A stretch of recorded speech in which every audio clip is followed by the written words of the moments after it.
Hi everyone, आज की video में आपका स्वागत है। तो आज हम बात करेंगे शेयर मार्केट के गिरने की असली वजह। क्या है शेयर मार्केट के गिरने की असली वजह? क्या एफआईआई है या डोनाल्ड ट्रंप है या और कोई असली वजह हो सकती है जो आपको नहीं पता है? तो आप अच्छे से जान लीजिए, क्योंकि अगर आप शेयर मार्केट में पैसे रोके हुए या पैसा लगाना चाहते हैं या आप है ना ऑलरेडी अपना एसआईपी या जो भी है उसको कंटिन्यू करना चाहते हैं, ये सारी चीजें इसी से जुड़ी हुई है। क्योंकि अगर आपके पास असली वजह नहीं हुआ कि हाँ शेयर मार्केट कब तक डाउन रहेगा या गिरने की असली वजह क्या है, तो आप क्लियर नहीं हो पाइएगा और अपने नुकसान को रिकवर या आप है ना अपने नुकसान को नहीं रोक पाइएगा। तो चलिए वीडियो को शुरू करते हैं। आप अच्छे से सबसे पहले तो वीडियो देखिएगा। अगर मेरे चैनल पे न्यू है तो चैनल को सब्सक्राइब कीजिएगा और वीडियो को लाइक कीजिएगा। तो सबसे पहली पॉइंट आपको बताते हैं कि यहाँ पे क्या दिख रहा होगा, कट डाउन डोमेस्टिक इन्वेस्टिंग और कट डाउन न्यू और जॉब अपॉर्चुनिटी। जो गवर्नमेंट को खर्च करना चाहिए वो खर्च नहीं हुई, जिसके कारण है ना, खर्च का मतलब ये नहीं होता है कहीं पे खर्च कीजिएगा तो वहां से कोई काम करेगा तो वहां से एक जॉब निकलती है। जो जॉब अपॉर्चुनिटी उनको नहीं मिली और वहां से क्या है, गुड कंजम्पशन और sales of consumption based companies जैसे एफएनओ, ऑटो, ईटीसी, तो ये सारी कंपनी है ना डाउन होने लगी। और डाउन होने का असली वजह क्या है कि अगर आपके पास जॉब नहीं हुआ तो आपके पास पैसे नहीं है तो आप है ना सेल्स यानी कि कुछ खरीदोगे नहीं और उसके कारण क्या होगा, जीडीपी स्लो होगा और महंगाई दर क्या है, बढ़ेगी। जैसे कि कंपनी के अगर सेल नहीं हो रहे तो दिन पे दिन आपका महंगाई बढ़ेगा। अगर आपके पैसे नहीं है तो आपका जो शेयर मार्केट है वो भी डाउन होगा, क्योंकि जितना आप खरीदोगे उतना ही कंपनी का ग्रोथ होगा। अब ये शुरुआत कैसे हुई? अगर ये सारी चीजें है तो ये अभी की नहीं है, इलेक्शन से पहले की है, जिसके कारण धीरे धीरे करके ये काम हुआ। अब असली वजह क्या है? इन सभी की शुरुआत इलेक्शन के 6 मंथ पहले से शुरू हो चुकी थी, मगर इसका असर शेयर मार्केट पे जरा भी नहीं दिख रहा था। तो सभी को क्या लगा कि शेयर मार्केट में जो कुछ भी नहीं हो रहा है, ये तो दिन पे दिन बढ़ रहा है और हमें पैसा लगाते जाना चाहिए, लगाते जाना चाहिए। और वो दिन पे दिन पैसे लगाते गए और जिसके कारण क्या है कि ओवर हो गया। क्या कहते, कोई भी चीज ओवर होगा तो वो डाउन आएगा ही, जिसको कहते हैं करेक्शन। तो चलिए इस पे भी बात करते हैं। जुलाई में आया बजट, यानी कि जो आया इलेक्शन का रिजल्ट, तो सेम सरकार हुई। सेम सरकार होने के कारण सभी को लगा कि कुछ असर नहीं होगा। हाँ 5% जो शेयर मार्केट है वो डाउन हुआ एक दिन, उसके बाद फिर अपने लेवल पे हाई मारते गया। लेकिन उसके बाद सभी को यही लगा कि सेम सरकार होने के कारण हमारा जो मार्केट है वो सेम रूल्स के साथ चलेगी और हमारा जो पैसा है वो दिन पे दिन ग्रोथ करेगा। लेकिन ऐसा नहीं हुआ। जो है ना, बजट आने के बाद नए नए रूल्स बन गए, जो शेयर मार्केट के लिए भी नए रूल्स हो गए। चलिए आपको वो भी बात बताते हैं। जुलाई में निफ्टी 50 ने 24,000 पार किया और सेंसेक्स ने 80,000। तो सभी को यही लगा कि जब है ना ये बॉटम ऐसे छू रहा है, कभी शेयर मार्केट ऐसे नहीं छूता है, लेकिन शेयर मार्केट एकदम ऐसे जा रहा था। तो सभी को लगा कि नहीं, पैसा लगाना चाहिए, यहाँ लगा तब भी चाहिए, यहाँ लगा तब भी मार्केट तो ऐसे ही जाएगा। जिसके कारण जिनका पैसा यहाँ पे अटका उन्हीं का सबसे ज्यादा लॉस हुआ।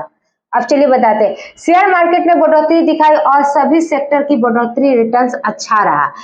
तो ऐसा नहीं है कि एक सेक्टर, आप स्मॉल कैप, मिड कैप या लार्ज कैप किसी में भी लगा रहे थे, आपका शेयर बढ़ते ही जा रहा था, बढ़ते ही जा रहा था। इसके कारण क्या हुआ कि वॉल्यूम में बढ़ोतरी हो गई और वॉल्यूम ऐसा बढ़ा कि आपको भी आंकड़ा सुनकर है ना माने कि शॉक लगेगा।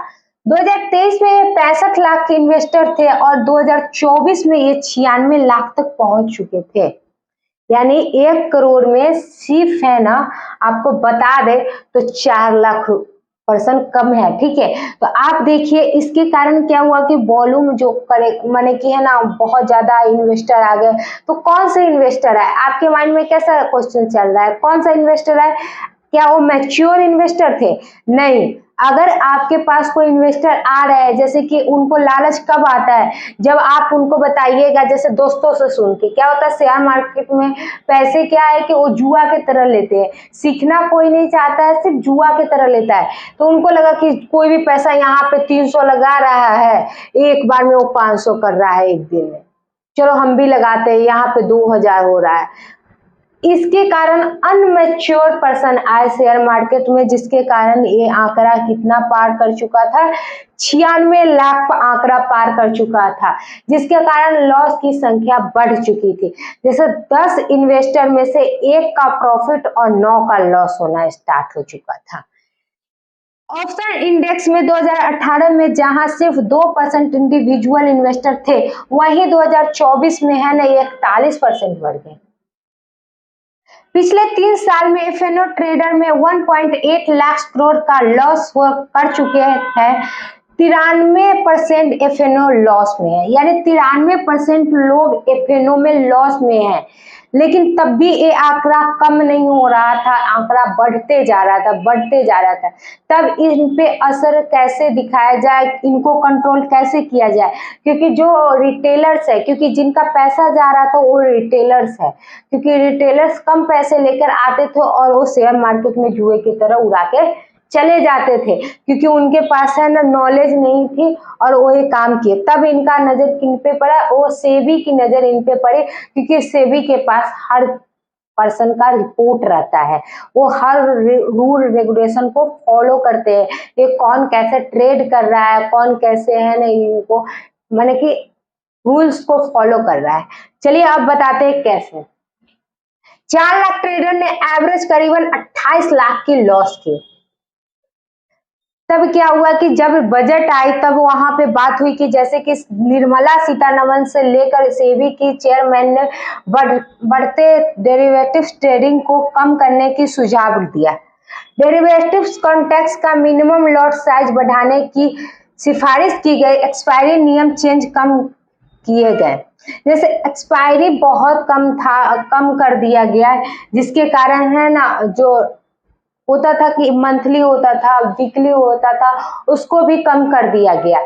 और है ना जो लॉट साइज है उसको भी बढ़ा दिया गया, जो आपको नियम पता होंगे ऑलरेडी, उस पर हम वीडियो बना के लाएंगे। लेकिन अभी जो मेन मुद्दा है, तो इसके कारण क्या हुआ, जब आप आओगे न्यू पर्सन, तो जो 5000 3000 लेके आते थे और ट्रेड करना एफएनओ में स्टार्ट कर देते थे, वो खत्म हो गया।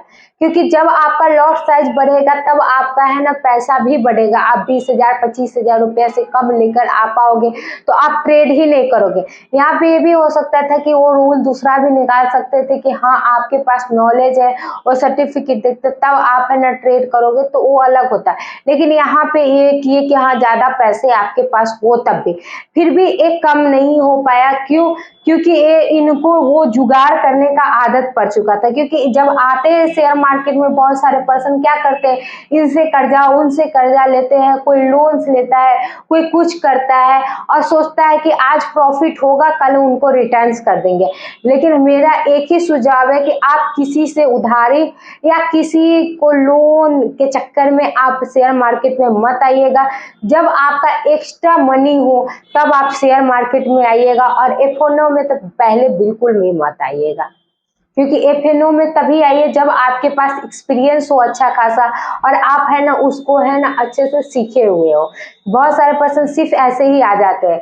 अगर आप टेक्निकल एनालिसिस सीखना चाहते हैं अच्छे वे में, बेसिक से एडवांस तक, अगर 0 लेवल के भी आप पर्सन है तब भी आप सीखना चाहते हैं, तो एक ई बुक ऑफर में मिल रही है, होली ऑफर है, आप जाके वहां पे बाय कर सकते हैं। दूसरी, तब इनका क्या हुआ कि आखिर में क्या किया गया कि जो आपको है ना डाउन फ्लो दिखना स्टार्ट हुआ, और कब दिखना हुआ, 26 सितंबर को आखिरी निफ्टी 50 और सेंसेक्स ने अपना ऑल टाइम हाई बनाया। जो सब 26 सितंबर है उसके बाद हाई नहीं बनाया अभी तक, आप चेक कर लेना एक बार है ना चार्ट को खोल के। उस समय से क्या हुआ कि करेक्शन होना स्टार्ट हो गया, क्योंकि उस समय से क्या हुआ, वॉल्यूम कम हो गया। क्या हुआ, जो एफआईआई है उनको ये खबर हो चुकी थी, वो दूर से ही सही लेकिन देख रहे थे, क्योंकि उनका छोटा मोटा रकम नहीं लगता है, वो दूर से ही देख रहे थे कि अब यहाँ पे है ना जो वॉल्यूम है दिन पे दिन घटना स्टार्ट हो गया, तो वो अपना सेल करना स्टार्ट कर दिए। और सबसे ज्यादा सेल किए थे वो अक्टूबर माह में 1 लाख करोड़ का है ना उन्होंने सेल किया था। तो आप देखिए कि उनका सबसे ज्यादा इसीलिए बेचना स्टार्ट कर दिए क्योंकि वो देखे कि यहाँ पे पैसा बनना अब है ना नहीं हो पाएगा, क्योंकि यहाँ पे महंगाई, जीडीपी सारा चीज डाउन होता जा रहा है, इस पे किसी का भी ध्यान नहीं है। तो धीरे धीरे जाकर चीन में चले गए क्योंकि चीन का जीडीपी ऑलरेडी डाउन था, लेकिन वहां पे चीन के जो राष्ट्रपति है वो उनको मैनेज करके ऐसा उठा रहे हैं, तो उनको लगा कि वहां पे पैसा बनेगा, तो धीरे धीरे चीन के तरफ जा रहे हैं।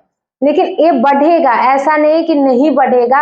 जो करेक्शन होना चाहिए वो शुरू हो चुका है, और करेक्शन के बाद जो मार्केट अपना है ना हाई बनाएगा वो बहुत अच्छा होगा, और उसमें जो पर्सन आएंगे वो अपना एक्सपीरियंस लेके आएंगे, ऐसे ही कोई भी नहीं आएगा। तो इसलिए वो शेयर मार्केट है अपना हाई तो बनाएगा ही, लेकिन उसमें टाइम लगेगा। तो आप अगर एसआईपी करते हो तो उसको भी बंद मत कीजिए। अगर आप इन्वेस्टमेंट करना चाहते हो तो बहुत अच्छा समय है, क्योंकि ये डाउन है, आप अभी इन्वेस्टमेंट करोगे तो आपका अच्छा खासा होगा। जब ये हाई चला जाता है तब आप बोलते हो डाउन होगा तब पैसे लगाएंगे, डाउन होगा तब पैसे लगाएंगे, तो उस समय आप ये इंतजार मत कीजिएगा। अभी अगर आप पैसा लगाना चाहते हो शेयर मार्केट में तो आप अच्छे कंपनी का स्टॉक खरीद के आप रख सकते हो, और वहां पे आपका अच्छा खासा है ना ग्रोथ दिखेगा अगर आप लॉन्ग टर्म के लिए छोड़ते हो तो। और एसआईपी को आप कंटिन्यू करो। अगर आप एसआईपी खुलवाना भी चाहते हो तो अभी से खुलवा सकते हो, क्योंकि उसका भी रिटर्न आपको अच्छा खासा दिखेगा।